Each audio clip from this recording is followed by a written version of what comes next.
don't take it. It's a miracle and a glory, and the greatest thing to ever happen, so they say. And it'll probably become the law soon that you have to take it. They'll have you swallow a little capsule when you're still a baby. Probably at the same time you're getting your inoculations. The piece of the thing in there weighs only a few grams and will be plucked out of a little pool that will probably be installed in every hospital soon. Those couple grams are more than enough for it to happen. Sure, you'll never get cancer. You'll live until 150. You'll have stronger bones and a more resilient immune system. You'll probably never need glasses or a hearing aid. And if you lose something small, like a finger, in a year and a half, you'll have it back. If you lose a whole arm, in 2 years, you'll have it back with nearly full functionality.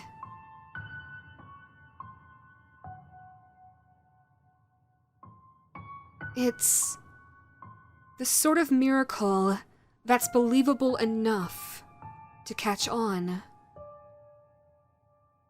It won't solve all our problems, and it'll create a few more, like overpopulation like we never saw coming. But it works. It works, and it's cheap, and it's plentiful, and that's all we need. Sure, they can't quite explain how the thing actually manages to rewrite our genetic code after we swallow a few grams.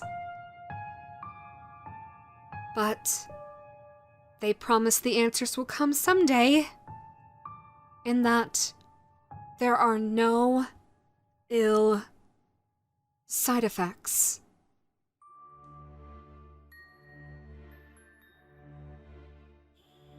It's from a previously unknown variety of starfish. But they won't even tell you that on the news. I think the story right now is that it's something they're growing artificially. These starfish live in the deepest, darkest places in the ocean, and they aren't very big or interesting looking. Honestly, we've probably seen them down there before, like 1,000 times, and just looked them over. And it just so happened that a certain prick with a show about eating weird foods got a hold of one. God knows how. And thought it was a different kind of starfish, and ate part of it.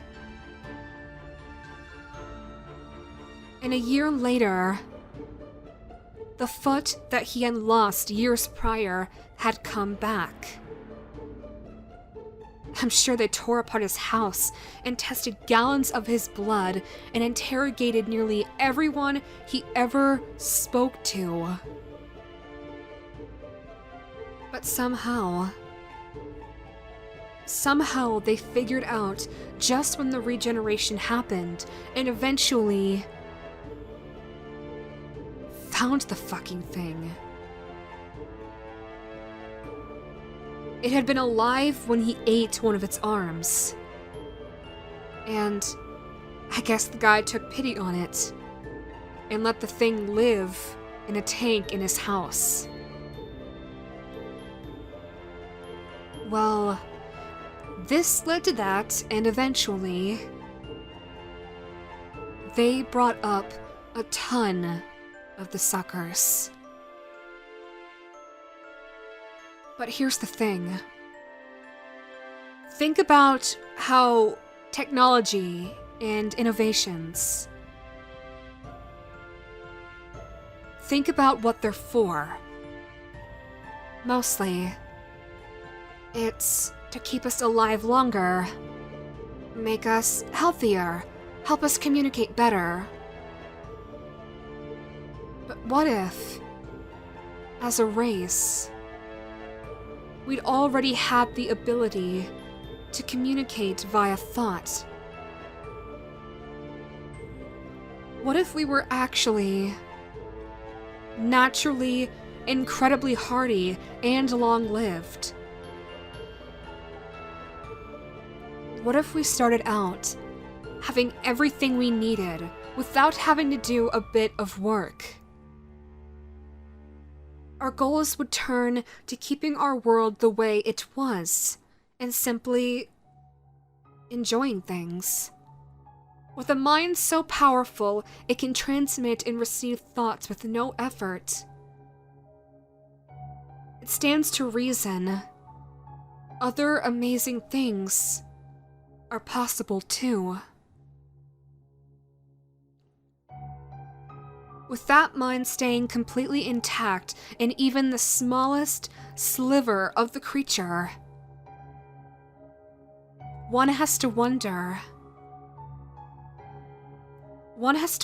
just what else that mind can do. So, now here's the question. If you'd survived all this time just sitting around on the bottom of the ocean with this incredible intellect, how would you amuse yourself? What if that mind can wander and roam freely if it can just find someone or something to carry it? What if, as a race, we made ourselves the bottom of the food chain just to ensure we'd constantly be taken into new creatures and allowed to see the world through their eyes? Is it really such a leap to think that such powerful minds could overtake smaller, lesser ones? No. Nor is it unusual to think that if such a race of powerful minds was endangered, they would use this ability to dominate the minds to defend themselves. That they'd patiently wait until their enemies devoured them. Then simply displace the minds of those enemies and solve the conflict. I don't think it's crazy at all.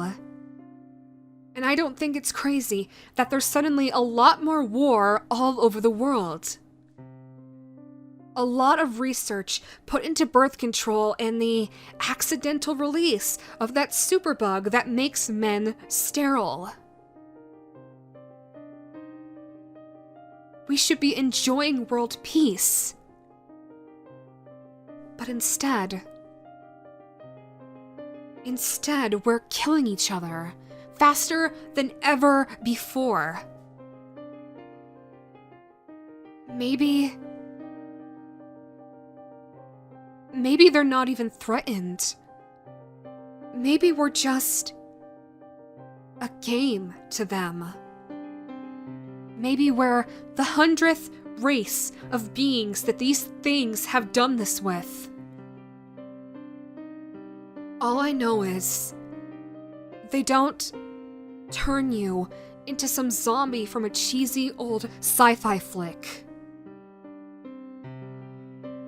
they let you think you're still in control. That what they want you to do is actually what you want to do. It all seems so natural. So right. Then we're in World War III, and the only thing the bombs won't scorch clean is the bottom of the ocean floor. Don't ask me how I know all of this. And please, for the love of all that is holy in this world, don't take that pill.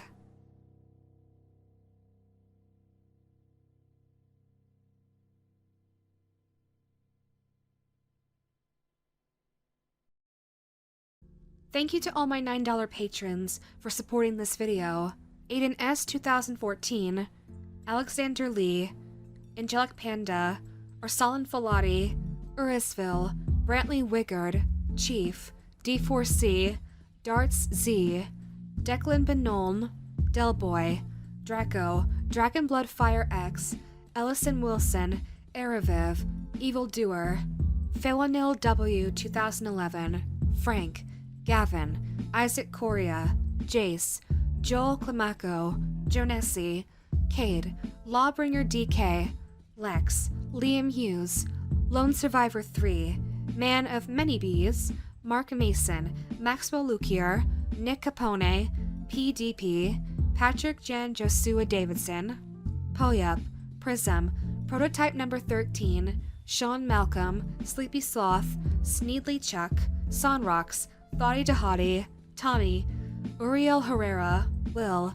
XX Antitrix Never Sorry 17XX, Zach Hale, and Zivis01. Thank you all so much for being able to make these videos possible. It really means the world and more to me that you guys support me the way that you do. If any of you would like to support me out there, I'll leave the links to my social media down below. There you can find both my Ko-Fi and my Patreon. That way, if you want to make a one-time donation, you can, and if you want to continue to support me full-time, you can also. Thank you all again so much for listening to today's audio or watching today's video. I'll see you guys in the next one. Bye!